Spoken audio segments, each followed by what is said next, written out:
الله على محمد صلى الله عليه وسلم. Seorang syekh dari Mesir. Ada seorang syekh. Beliau didatangin seorang perempuan. Lalu perempuan itu menyampaikan, saya punya anak 2 syekh. Anak pertama saya super aktif. Super aktif itu bahasa halusnya nakal. Ya. Anak saya ini super aktif. Yang berbeda anak saya yang kedua. Anak saya yang kedua itu tenang, lembut, empatinya juga bagus. Setiap saya ngerasain sesuatu langsung dia datang. Pertanyaan ibu ini sederhana sekali. Saya cuma tanya, Syekh, kenapa kok bisa beda? Rahimnya sama, lahirnya sama, datang dari laki-laki yang sama. Kok bisa beda? Yang menarik adalah Syekhnya lalu mengajukan izin. Boleh saya tanya pertanyaan lebih pribadi, Ibu? Silahkan, Syekh. Sekarang saya tanya, gimana kondisi ibu ketika punya anak yang pertama? Di hati suaminya ibu. Maka perempuan itu disuruh jawab jujur aja jawabannya. Sang perempuan lalu menjawab polos dan jujur. Saya banyak bertengkar, saya banyak ngambek, saya banyak marah-marah. Karena suami saya begini, suami saya begitu. Dan itulah yang saya lalui 3 tahun atau 4 tahun pertama ketika punya anak yang pertama. Kami belum ngaji, saya belum banyak mendapatkan ilmu, belum banyak mendapatkan tentang peringatan dan bagaimana hidup bersama dengan seorang suami. Dan itulah yang terjadi setiap harinya dan setiap waktunya. Syekhnya mengatakan, Thayyib. Sekarang pertanyaan yang kedua. Gimana kondisi ibu ketika memiliki anak yang kedua?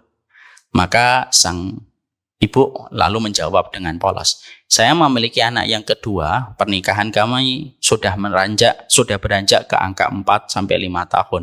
Saya sudah banyak ngaji, sudah banyak merenung, sudah mulai banyak ngurangin ngambek dalam perkara yang tidak penting.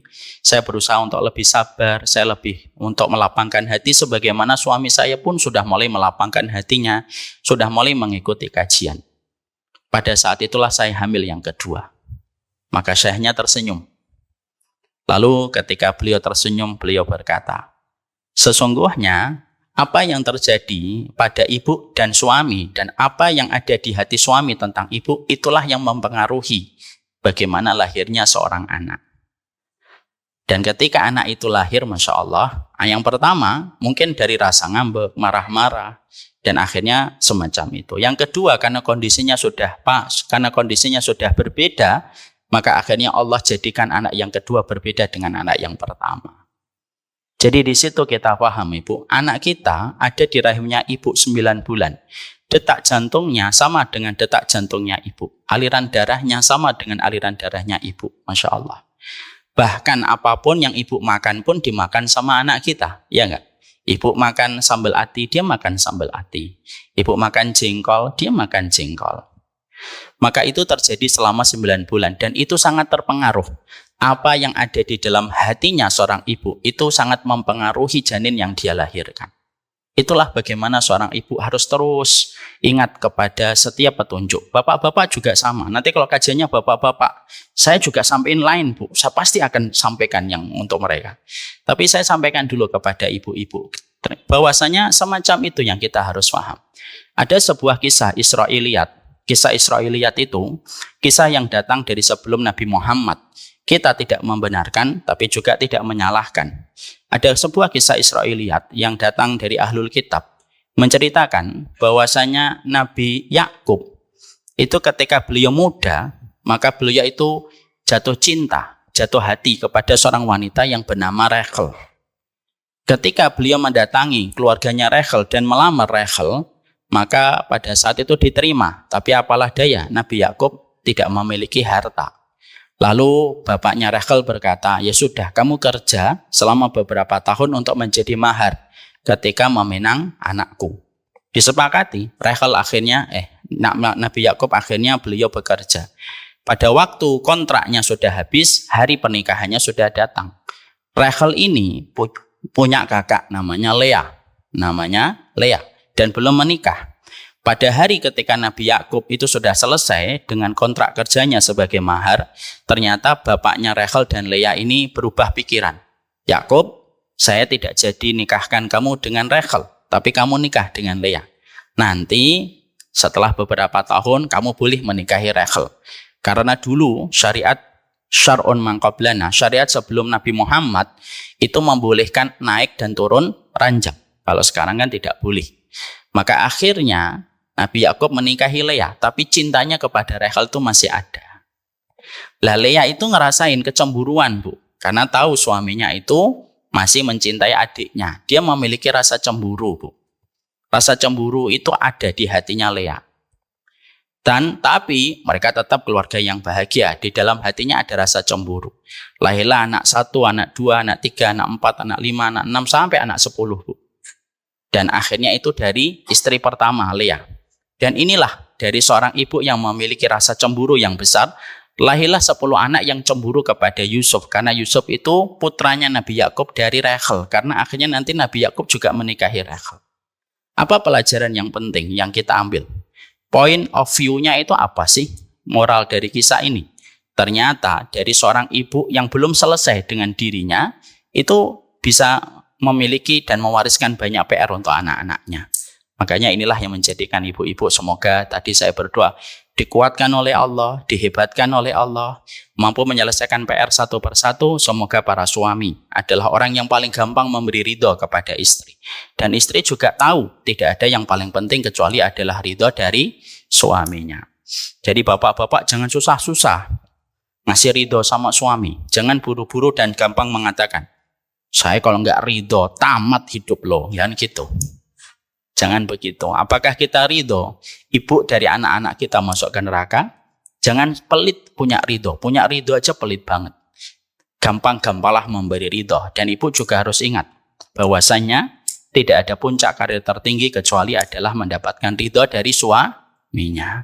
Kalau ibu meninggal dunia, lalu suaminya berkata dengan tulus dari hatinya, saya ridho dia menjadi istri saya, maka semenjak saat itu 8 pintu surga, pintu sholat, pintu puasa, pintu sedekah, pintu jihad, pintu aiman, pintu ridho, pintu taubat, pintu memaafkan, dan pintu menahan marah. Pintu memaafkan dan menahan marah itu satu. Itu akan memanggil nama-nama ibu nanti di surga untuk memasukinya dari arah pintu mana saja. Semoga ibu dipanggil oleh pintu surga. Amin insyaallah. Mari kita lanjutkan kajian kita.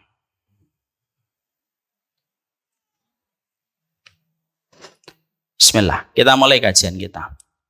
Bagi nanti yang agak terlambat menulis, tidak usah khawatir. Nanti kita buatkan resumenya. Nanti insya Allah resumenya bisa diklik di link yang nanti saya bagi setelah kajian. Nanti kalau saya kecepatan, nggak usah ngomel-ngomel, ustadznya cepet banget gitu. Daripada nanti akhirnya ngurangin ilmu. Dan saya sudah membuatkan resumenya. Resume itu nanti tinggal diklik, nanti diunduh, nanti tinggal insya Allah mendapatkan kesimpulannya.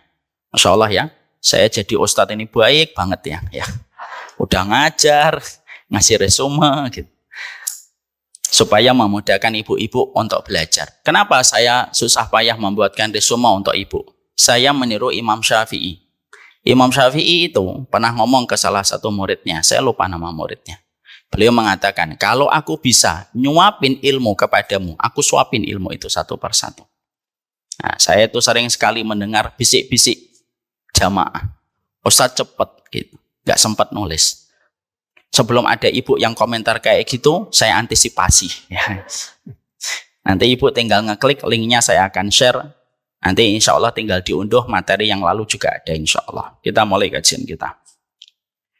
Kita tentunya paham sekali pada pertemuan kita sebelumnya bahwasanya keluarga itu merupakan sebuah perkara besar dan tidak ada perkara yang paling besar pada kehidupan orang yang beriman setelah dia beriman kepada Allah dan beriman kepada Rasulullah kecuali yang besar itu bernama keluarga. Makanya tidak salah kalau Imam Qurtubi mengatakan kepada kita di dalam kitab At-Tadhkirah, sesungguhnya kenikmatan di surga kalau diperas maka terbagi menjadi 3. Yang pertama kenikmatan melihat wajahnya Allah. Ini jelas. Ini merupakan sesuatu yang paling agung. Yang kedua yaitu kenikmatan ketika kita berjumpa dengan para nabi dan para rasul. Ya, karena itu merupakan kenikmatan yang paling besar sebagaimana di dalam surat An-Nisa. Kemudian yang ketiga, kenikmatan itu adalah berjumpa dengan keluarga kita, bercengkrama dan ngobrol di atas dipan yang tidak ada bosannya dan tidak ada penatnya. Dan itu merupakan kenikmatan besar ketika manusia sudah berada di atas dipan-dipan di surga. Dan salah satu kesibukan dan aktivitas penduduk surga itu ngapain? Salah satu aktivitas penduduk surga itu ngobrol, tidak ada hentinya dan tidak ada bosannya. Makanya ngobrol itu kan menyenangkan, Ibu. Lihat sekarang, apa yang tren pada kehidupan masyarakat? Podcast. Kita disuruh dengerin orang ngobrol. Karena memang ngobrol itu kalau sudah ketemu satu frekuensi tidak terasa. 4 jam itu terasa 4 menit, 5 jam terasa 5 menit.